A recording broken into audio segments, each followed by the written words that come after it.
This is a story that will make you question everything you thought you knew about family, betrayal, and the kind of quiet strength that can move mountains. It's about a secret held for years, a truth so powerful it could shatter an empire and rebuild a destiny. What if the very people who cast you aside as worthless were ultimately rendered powerless by the one person who saw your true value? This isn't just a tale of revenge, it's an undeniable testament to resilience, a dramatic reversal of fortune that proves trust is the most valuable currency. You're about to witness a comeback so profound, so utterly satisfying, it will resonate deep within your bones. The unforgivable abandonment. The crisp autumn air of that afternoon when I was just 14 years old still sends a chill down my spine. It wasn't a sudden outburst or a heated argument. It was a cold, calculated eviction. My parents stood before me, their faces utterly devoid of warmth as my mother, Clarice, delivered words like sharpened icicles. "We can't keep wasting our lives on you." Her voice, usually so concerned with polite society, was flat, surgical, stripping me of all perceived worth. My father, Damon, didn't even bother to feign disagreement. Instead, with a chilling efficiency that spoke volumes of his complicity, he retrieved a stark black trash bag from the depths of a closet. He watched, impassive, as I stood there frozen, while he systematically stuffed my meager belongings into its gaping maw. The bag, heavy with the few clothes I possessed, was then unceremoniously shoved into my trembling arms. The last thing I heard, a brutal punctuation mark before the door slammed shut with deafening finality, were his words, delivered with a casual cruelty that still echoes in my darkest memories. "You'll figure it out, or you won't. Either way, you're not our problem anymore." I stood there, a solitary, bewildered figure on the sidewalk, the black bag a stark, heavy symbol of my sudden non-existence. Everything I owned, every tangible piece of my 14 years, sagged within that cheap plastic. It wasn't merely rejection. It was an act of complete erasure. To them, I had ceased to be. The curtains in the surrounding houses twitched, neighbors' eyes peeking through narrow slits, their hushed whispers carrying faintly on the breeze, but not a single soul stepped forward. No one offered comfort, no one offered help. In that moment, I was utterly, terrifyingly alone, hungry, cold, and stripped of the very concept of family. After that night, the world I knew disintegrated. Childhood dreams evaporated, replaced by the stark, unrelenting reality of survival. While other kids my age fretted over math homework or anticipated Friday night football games, I was navigating concrete jungles, desperately trying to discern where I could safely lay my head without becoming a victim myself. Scraps of life, seeds of resilience. The initial days were an agonizing blur of fear and desperate pride. I lugged that heavy trash bag from one anonymous block to another, each step a testament to my stubborn refusal to beg, yet each passing minute a battle against the gnawing terror of asking for help. The hunger was a constant sharp companion, a physical ache that tightened its grip with each empty hour. One particularly brutal night, its pangs became unbearable, forcing me to crouch behind a bustling diner, waiting with bated breath for the cook to emerge with the day's discarded refuse. I remember the stench, the indignity, as I cautiously dug through the steaming garbage bags, my fingers brushing against discarded scraps until I triumphantly unearthed half a sandwich. That paltry, cold morsel became my dinner, a stark reminder of how far I had fallen in their eyes. In that moment, through the haze of humiliation and relief, a quiet, fierce vow formed within me. I would never forget this feeling, this raw, visceral experience of being treated as something less than human. Yet, it wasn't the physical hardships, the relentless hunger, or the biting cold that scarred me most deeply. It was the profound silence, the deafening absence of care from the very people who should have cradled me.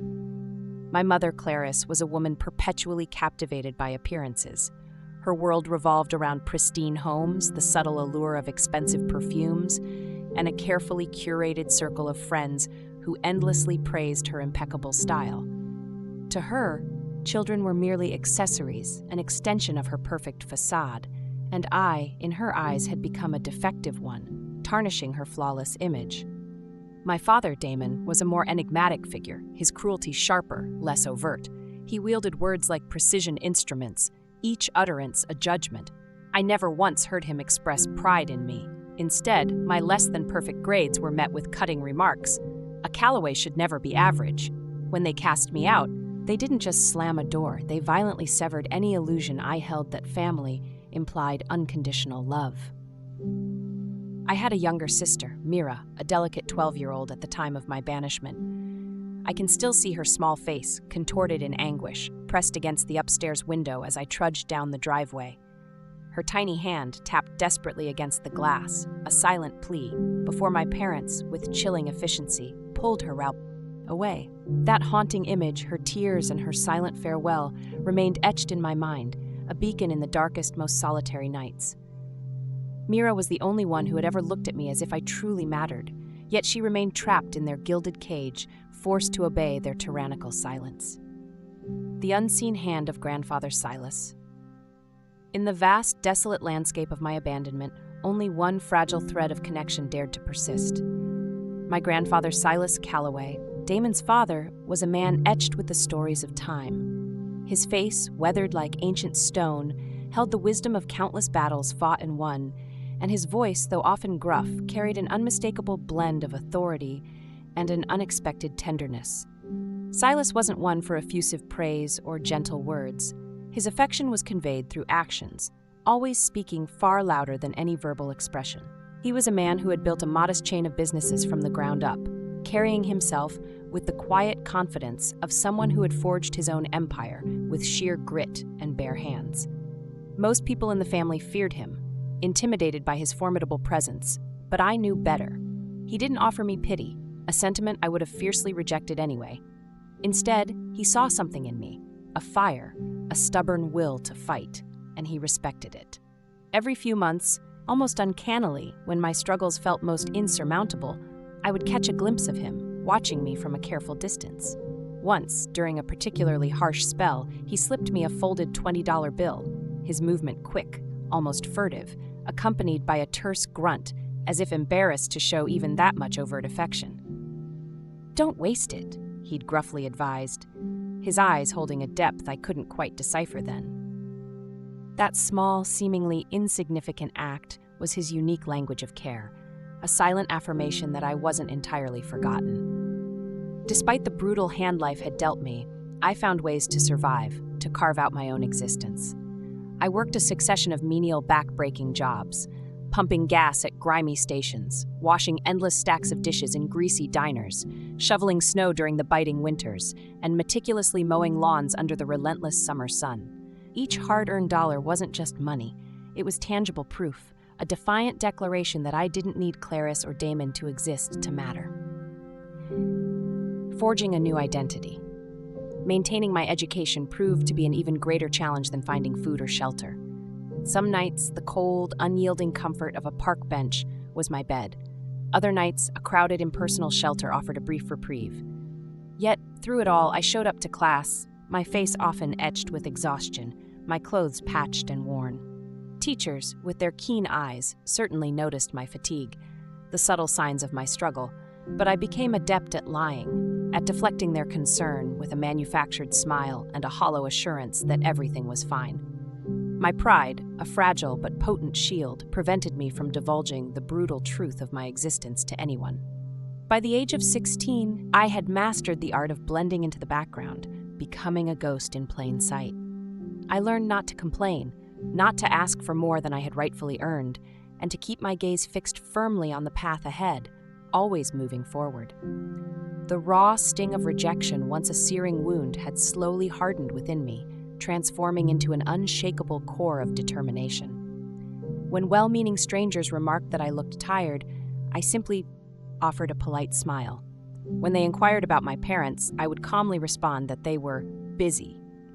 The painful, inescapable truth was, they were too busy meticulously maintaining the elaborate fiction that I simply did not exist. Through every arduous day and every lonely night, one memory, one conversation acted as my unwavering compass, propelling me forward. Before he passed, Grandpa Silas, in one of his rare moments of direct wisdom, had told me, "The measure of a man isn't who stands with him when it's easy, it's who he becomes when no one stands at all." At the time, his words, though profound, held a somewhat abstract quality for a struggling teenager. But as the years rolled by, enduring the crushing weight of solitude and the constant fight for survival, those words crystallized into a guiding principle. They were a powerful, silent affirmation that even though my parents had cruelly abandoned me, I possessed the inherent capacity to forge myself into something far stronger, far more resilient than they could ever comprehend. Slowly, painstakingly, I began to build a life out of nothing. At 18, I scraped together enough meager funds to rent a tiny, cramped room above a bustling hardware store, a small sanctuary that was wholly mine. By 20, I was juggling the demands of 2 demanding jobs while relentlessly pursuing community college classes at night, fueled by an insatiable hunger for knowledge and a better future. It was far from glamorous, a life devoid of luxury, but it was mine. I was no longer anyone's burden, no one's mistake. I was surviving, and each small victory in that relentless fight for survival felt like an earth-shattering triumph. Yet a persistent shadow lingered in the quiet corners of my mind. I often wondered about Mira. Did she remember me? Did she ever dare to ask about her older brother? Or had Clarice and Damon successfully excised my name, my very existence, from the family narrative entirely? And what of Grandpa Silas? Had he ever, even once, defended my name when they undoubtedly spoke ill of me?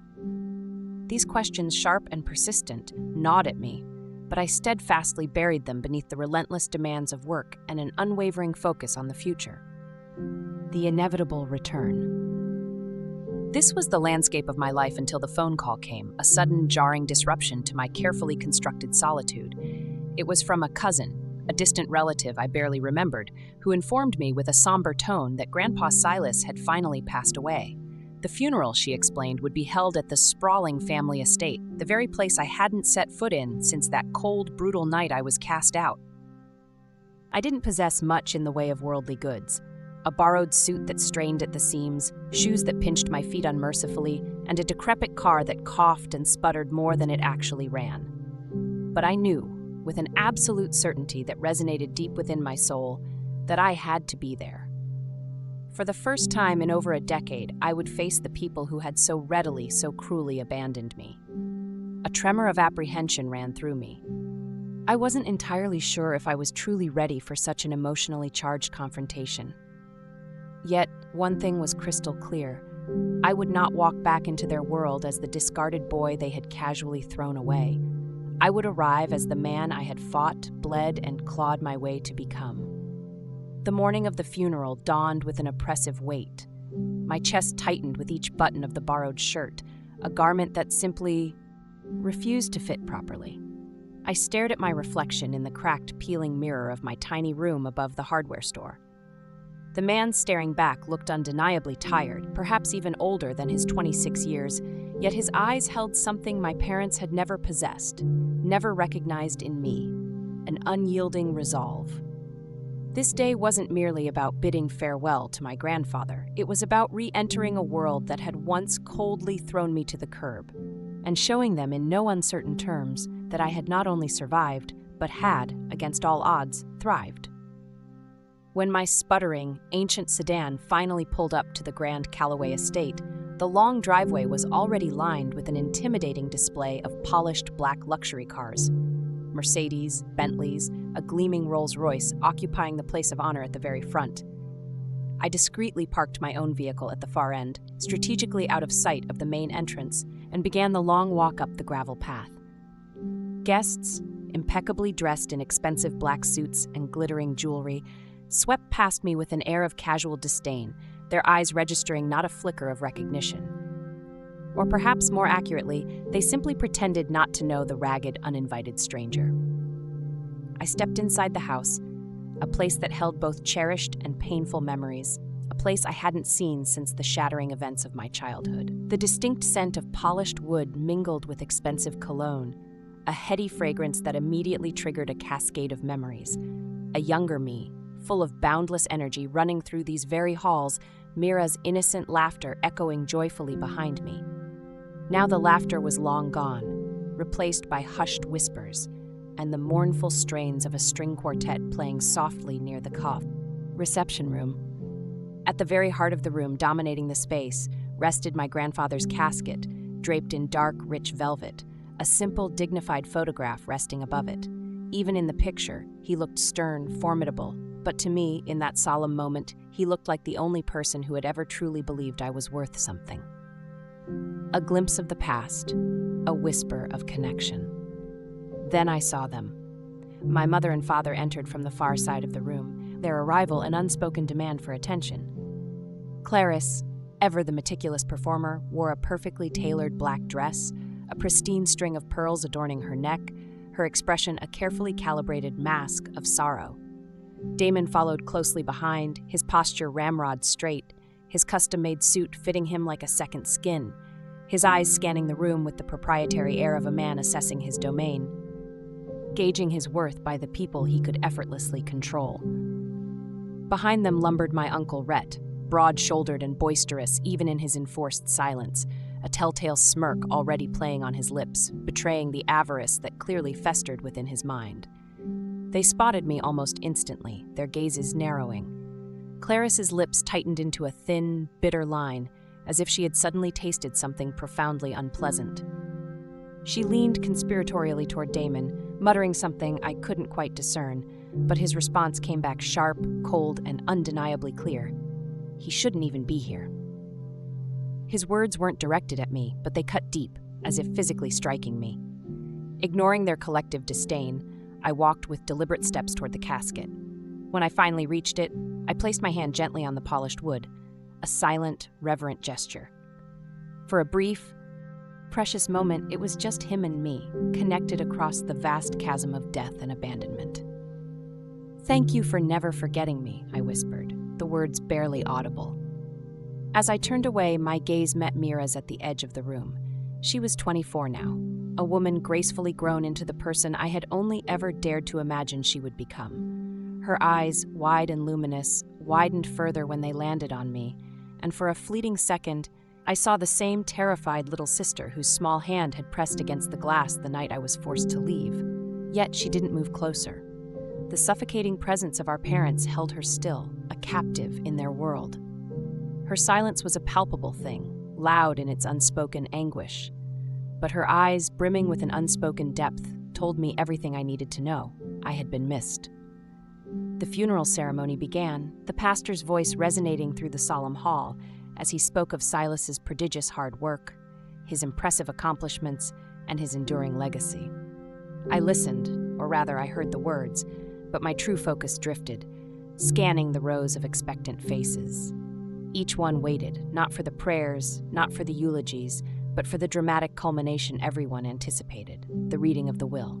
As the service concluded, Mr. Hayes, the family lawyer, a tall man with distinguished graying hair, his black suit impeccably crisp, stepped forward with precise, almost ritualistic movements. He carried a thick, imposing folder in his hands, and the entire room shifted instantly. Conversations died abruptly, hushed into silence. Even the air itself seemed to hold its breath, pregnant with anticipation. This undeniably was the moment they had all been waiting for. Mr. Hayes cleared his throat, a small, authoritative sound that commanded immediate attention.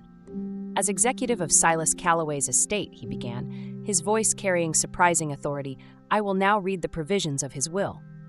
Every head in the room turned, riveted toward him. My Uncle Rhett, a smug grin already spreading across his face, leaned back in his chair. Finally, he muttered under his breath, barely concealing his impatience. Damon, ever the picture of controlled composure, straightened his tie. Clarice dabbed delicately at her eyes with a silk handkerchief, a performative gesture entirely devoid of genuine tears, while Mira sat utterly frozen, her anxiety palpable. I remained near the back, my hands clasped tightly in my lap, attempting to project an outward calm that belied the internal tremor running through me. The architect of a new destiny.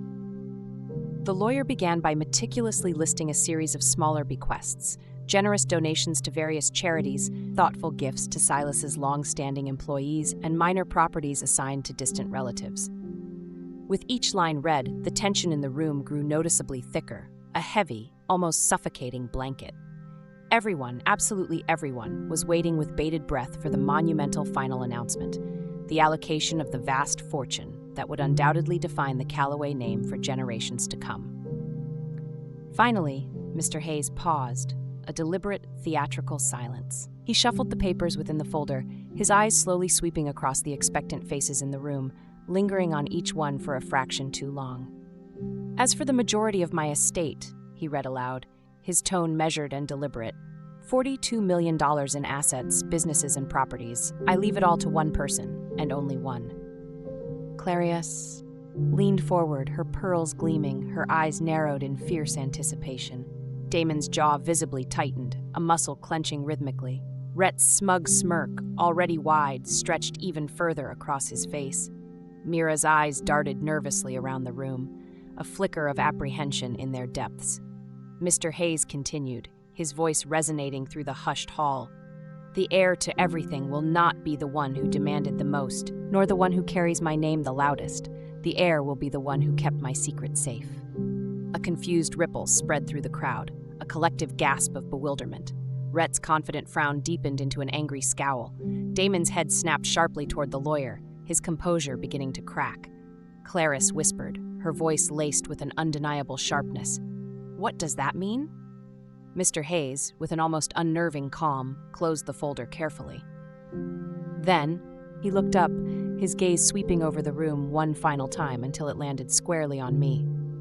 A small, subtle, but utterly undeniable smile formed on his lips, and then he slowly raised his hand and pointed directly at my chest. A collective gasp erupted from the stunned onlookers. Damon shot to his feet, his chair scraping violently against the polished floor. "This is a mistake," he barked, his voice raw with fury. Clarice clutched desperately at her pearls, shaking her head furiously, her carefully constructed sorrow shattering into pure, unadulterated rage. Rhett slammed his fist against the arm of his chair, a guttural sound of impotent anger. Every single eye in the room, 100 pairs of shocked, furious, or bewildered gazes, turned toward me. My chest tightened, my pulse roared in my ears, a tumultuous symphony of adrenaline and vindication. But I did not flinch. For the first time in my life, standing there in the heart of the Calloway family's most sacred ritual, I was not the discarded boy they had callously thrown away. I was the one, against all odds, who held the key to a profound secret, a truth none of them had ever understood. The secret guardian. The room exploded into a cacophony of outrage and disbelief the moment Mr. Hayes pointed at me. My father's voice, sharp and furious, cut through the clamor first. "This is absurd. That boy hasn't been a part of this family for over a decade. How could he possibly be the heir?" My Uncle Rhett, his voice dripping with mocking derision, joined the chorus. "Come on, Hayes, don't play games. Everyone knows Silas would never hand over $42 million to a castaway." My mother's face twisted with pure fury, her perfect mask of grief completely shattered. She clutched my father's arm, hissing, "Damon, stop this nonsense right now." Her voice trembled, not with sorrow, but with the terrifying fear of losing what she had always believed was rightfully hers. The lawyer, Mr. Hayes, remained remarkably calm amidst the storm, adjusting his glasses with an almost serene composure before he spoke. "Mr. Calloway," he said, his voice clear and unwavering, "this was your father's express wish. The will is absolutely clear. The one who inherits is the one who kept his secret safe." Then his gaze, steady and piercing, locked directly onto me once more. "Aaron," he asked, his voice softer now, yet resonating with profound significance, "do you still have the box your grandfather gave you?" Gasps rippled through the room, circulating like a contagion. My father's face contorted with unadulterated rage, but the lawyer's question directed at me froze me in place. For a fleeting second, the opulent funeral hall seemed to vanish, and I was transported back in time, 12 years earlier, to a freezing alleyway. I was 15 then, huddled beneath a broken fire escape, my breath visible plumes in the bitter winter air. My stomach gnawed with the relentless ache of hunger, my hands raw and numb from the biting cold. That night, I had been perilously close to giving up, almost convinced that I would never survive to reach adulthood. Then, against the echoing silence of the brick walls, I heard footsteps. "Boy," a familiar gruff voice called out. I looked up, my eyes straining in the dim light, and saw him. Grandpa Silas, enveloped in his heavy, worn coat, appearing taller, more formidable than I had seen him in months. His eyes, usually so guarded, studied me with a complex mixture of what seemed like disappointment, yet beneath it, something deeper, something akin to pride. "You're tougher than they'll ever admit," he had said, his voice a low rumble. He knelt before me, his hands rough and calloused but surprisingly steady, as he placed a small wooden box gently into my lap. The box, roughly the size of a shoebox, was worn smooth at the corners, its brass lock gleaming faintly under the distant street lamp's glow. "Inside this box is something worth more than money," he'd told me, his gaze intense. "You must not open it until the time is right. Promise me, Aaron, guard this with your life. If you keep this safe, then one day you'll understand why I chose you." I stared at him, shivering uncontrollably, too weak and overwhelmed to argue. "Why me?" I'd managed to ask, my voice barely a whisper. His answer had been simple, yet it resonated with a truth that echoed through my very being. "Because you are the only one I trust. They want what I have. But you've never wanted anything from me except love. That makes you stronger than all of them." I nodded, clutching the box with both trembling hands, a silent vow passing between us. "I promise." For years, that box became my constant companion, a silent, weighty presence I carried everywhere. It moved with me from one impersonal shelter to another, from dilapidated rooms to cheap temporary apartments. There were countless nights when the pangs of hunger were so intense, the desperation so profound, that I thought of pawning it just to buy a meal, just to survive another day. But the promise, whispered in a freezing alley, held me back. Each time I looked at its worn exterior, I remembered the immense weight of Silas's words, the unwavering trust he had placed in me. Keeping that box safe became my anchor, my tangible proof that even when the entire world turned its back on me, there was one person, one solitary soul, who believed I was worthy of trust. The truth unsealed. The memory faded, and I was abruptly pulled back to the present, to the funeral hall, where all eyes were locked, unblinking, on me. Slowly, deliberately, I reached under the chair where I had tucked my satchel, a habit born of years on the street. From inside, I produced the very same wooden box, still remarkably intact after all those tumultuous years, its brass lock gleaming dully under the grand chandelier's light. Gasps filled the air again, louder, more stunned this time. My father lunged forward, his face contorted in disbelief and raw fury. "That doesn't prove anything. He could have stolen it." Mr. Hayes calmly raised a hand, a gesture of quiet authority. "No, Damon, your father documented everything. He specifically entrusted this box to Aaron. He told me himself that the contents would reveal who truly honored his last wish." Clarice's voice cracked, sharp with an acidic contempt. "This is madness.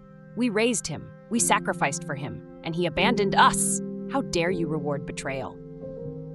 I looked at her then, truly looked at her, and for the first time in my life, I didn't feel small or diminished under her piercing gaze. My voice, surprisingly steady and clear, cut through the tension. "You didn't sacrifice for me. You threw me away because I wasn't convenient. Grandpa was the only one who treated me like I mattered. I made him a promise, and I kept it." The room fell into a stunned silence. My Uncle Rhett folded his arms, his face sour with resentment, a bitter scowl etched upon it. Mira shifted uncomfortably, her eyes darting between me and our parents, her lips pressed tightly together as if holding back a torrent of unspoken words. Mr. Hayes stepped closer. "Aaron, do you wish to open it now?" I hesitated. The box, which I had carried for so long, felt heavier than it ever had before, imbued with the weight of years, of promises, of an entire life lived in its shadow. For 12 years, it had been both my burden and my shield, a constant reminder of Silas's trust. Part of me, a small, fearful part, dreaded what might be inside. What if it was empty? What if my grandfather's profound words had been nothing more than a test, a cruel experiment in loyalty? But then, in that moment, I felt his presence, a faint but undeniable resonance, and I knew this was precisely why I had carried its weight for so long. "Yes," I said firmly, the word echoing in the hushed room. "It's time." My father scoffed, turning away in a theatrical display of disgust, but I noticed his fists clenched tight at his sides. My mother whispered under her breath, "Aya," desperate, frantic sound. "This can't be happening." As I carefully placed the wooden box onto the lawyer's polished table, the air in the room seemed to thicken, charged with an almost unbearable suspense. Relatives leaned forward, their faces etched with a mix of curiosity and greed. waiting to witness whatever truth was about to be revealed. The polished wood of the box reflected the dim light of the chandeliers, and for a fleeting moment everything felt suspended, as if the entire family's tumultuous future balanced precariously on the delicate turn of a small brass key. Mr. Hayes reached into his inner pocket and produced that very key. He looked at me, his eyes steady and serious. "Your grandfather gave me this to keep, with explicit instructions that it would only ever open in your hands. Are you ready?" I nodded, my pulse thundering in my ears, a frantic drumbeat signaling that the moment of truth had finally arrived. The room collectively held its breath as Mr. Hayes slowly, deliberately set the brass key into the intricate lock. My hands, despite my resolve, trembled slightly as I placed both palms on the worn wooden box, steadying it. For 12 long years, I had carried this immense weight, this profound secret. It had accompanied me through freezing nights, through the searing pain of hunger, through the depths of despair.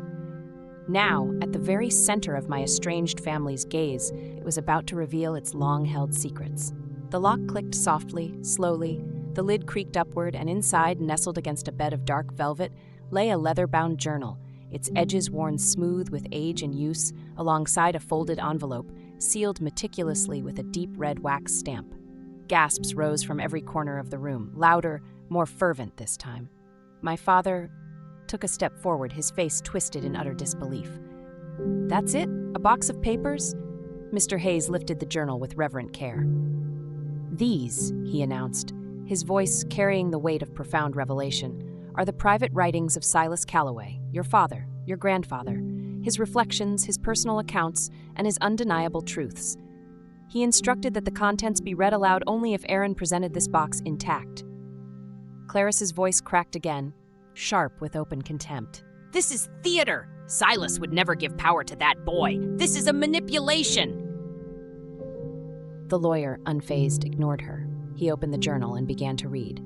The words echoing through the ink on the aged pages were unmistakably Silas's. Silas's final judgment.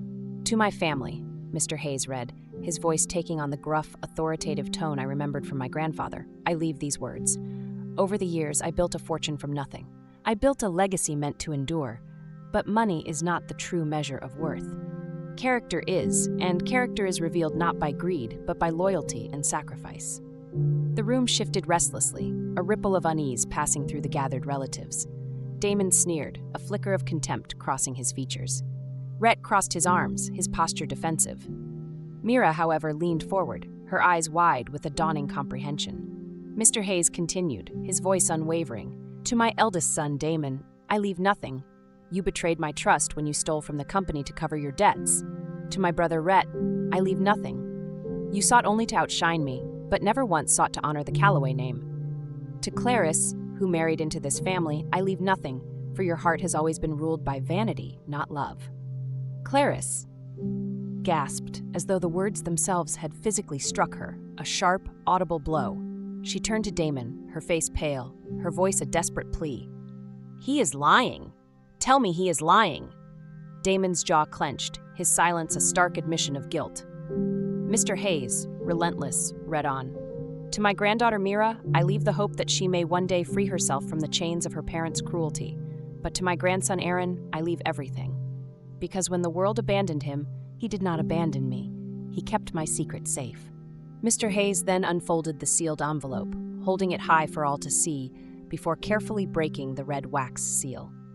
Inside lay a sheaf of official-looking documents, legal titles, intricate account information, the precise sum of the Calloway fortune laid bare. He spread them out across the table, and the room erupted into utter chaos. My father stormed toward the table, his voice booming with fury.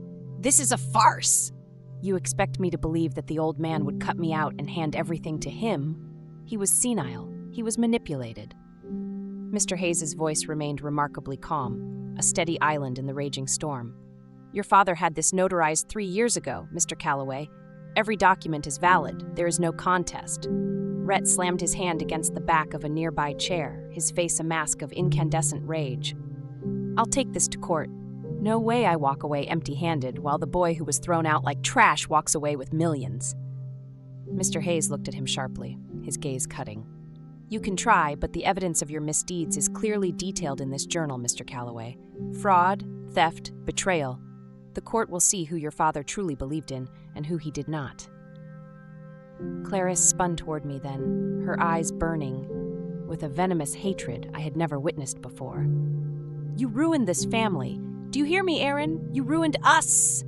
My voice, surprisingly strong and steady, rose to meet hers. No, you ruined this family the night you decided I was nothing. Grandpa didn't choose me because of money. He chose me because I was the only one who'd never betrayed him. For the first time, breaking years of imposed silence, Mira's voice sliced through the tension. He's right. She stood, her hands visibly shaking, her face streaked with tears. All these years, you told me Aaron was gone. You told me he was weak, but he was stronger than all of us. Grandpa saw it, and now I see it too. Clarice spun toward her daughter, a furious command in her voice. Sit down, Mira. You don't know what you're saying. But Mira didn't sit. Instead, she walked toward me, her eyes brimming with a lifetime of unspoken regret and burgeoning hope. I'm sorry I didn't reach out sooner, she whispered, her voice thick with emotion. I wanted to. I was scared. I nodded, my throat tight with a sudden surge of emotion. You were a child. None of this was your fault. The lawyer cleared his throat once more, reclaiming the attention of the stunned room. It is final. The estate, the businesses, the accounts, all of it now belongs to Aaron Calloway. That is the will of Silas Calloway, and it will be honored. The silence that followed was more deafening, more impactful than any shouting could have been. My parents stood frozen, their meticulously constructed empire crumbling around them. My uncle's face flushed a deep, furious red with impotent rage, and for the first time in my life, I felt the immense weight of their power, their legacy, irrevocably shift onto my shoulders. The inheritor of truth. As the stunning reality finally began to set in, Clarice clutched Damon's arm, her voice a low, desperate hiss. We'll find a way to undo this. Damon said nothing, his face a mask of shattered pride, but the look in his eyes promised a war that was already irrevocably lost. They turned as one and stormed out of the hall, their designer shoes clicking against the polished floor like the retreating footsteps of a defeated army. Rhett lingered just long enough to point a trembling, accusatory finger at me. You think this makes you one of us? You'll regret this. You'll regret ever opening that box. Then, he too stormed away, his rage echoing in the suddenly quiet room. I stood there, the leather-bound journal still open in Mr. Hayes's hand, the profound weight of my grandfather's final words pressing into me like a crown I had never asked for, yet one that felt destined for my head. Mira stood beside me now, her presence a silent, comforting anchor. And for the first time in years, I truly felt what it meant not to be utterly alone. The boy they had so cruelly thrown away had, against all odds, become the man who now carried everything they desperately wanted, and more importantly, the man who carried the unvarnished truth. When the last of them had finally left the grand hall, a heavy, profound silence descended upon the room. The string quartet, sensing the shift, had long since ceased playing.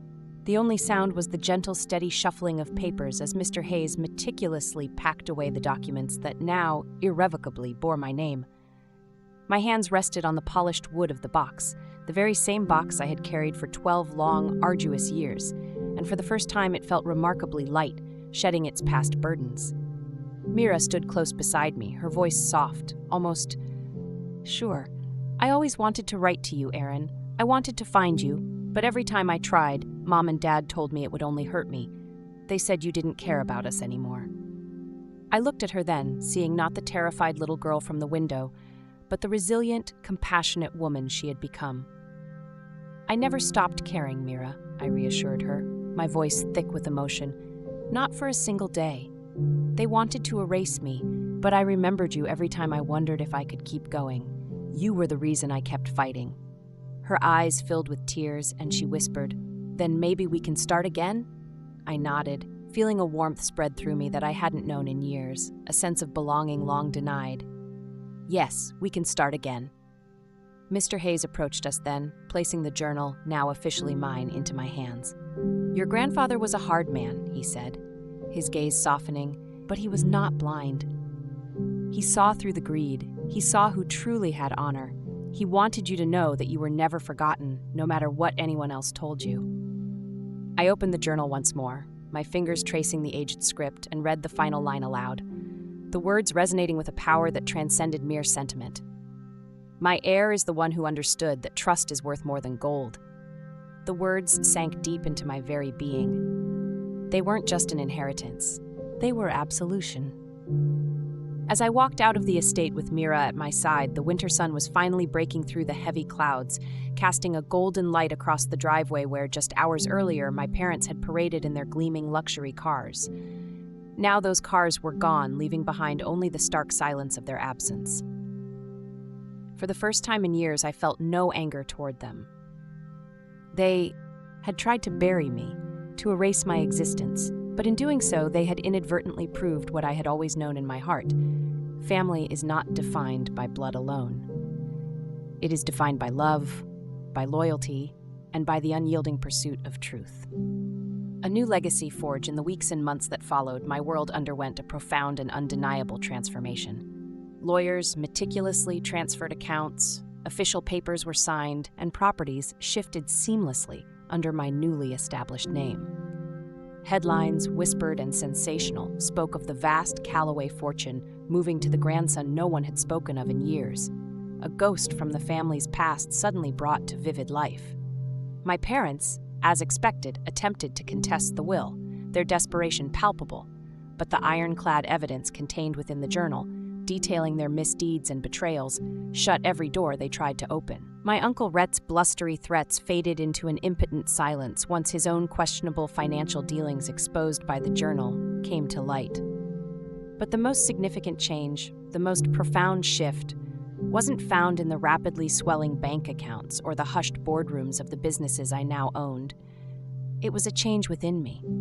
For the first time in my life, I wasn't merely fighting to survive. I was living with a profound sense of purpose, a newfound direction that grounded me completely.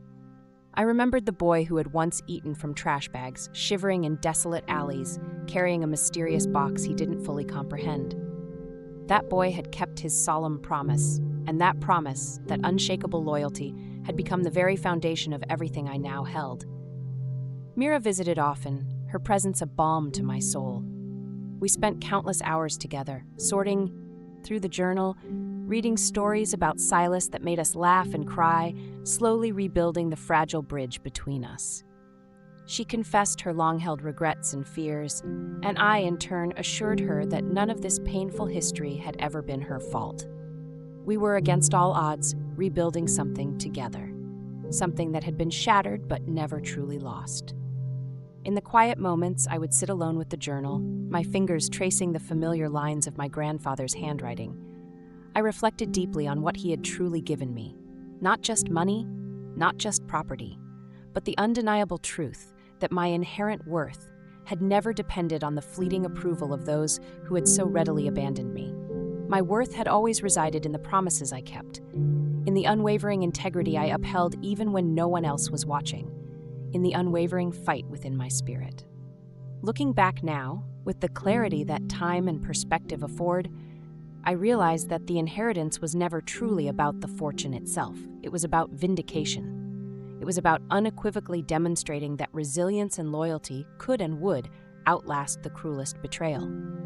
It was about proving, beyond any shadow of a doubt, that the boy cast aside as a worthless burden could rise, could stand taller, could shine brighter than those who had tried so desperately to erase him from existence. So here is the profound lesson I carry with me, the one I want you, the reader, to remember, to internalize, to hold onto with every fiber of your being. You may at times feel abandoned, betrayed, or utterly forgotten by the world or by those who should have cherished you most. But your intrinsic value, your undeniable worth, is not and never will be defined by those who fail to see it.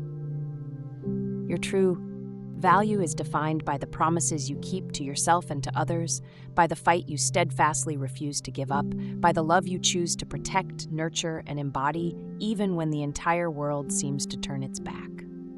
When I finally signed the last of the official papers, placing my name definitively on the inheritance, I felt no lingering desire for revenge. Instead, I felt a profound, liberating peace, because in the end, I didn't just gain a fortune. I gained back my voice, my dignity, and the unshakable knowledge that I had never, ever been the burden they so cruelly claimed I was.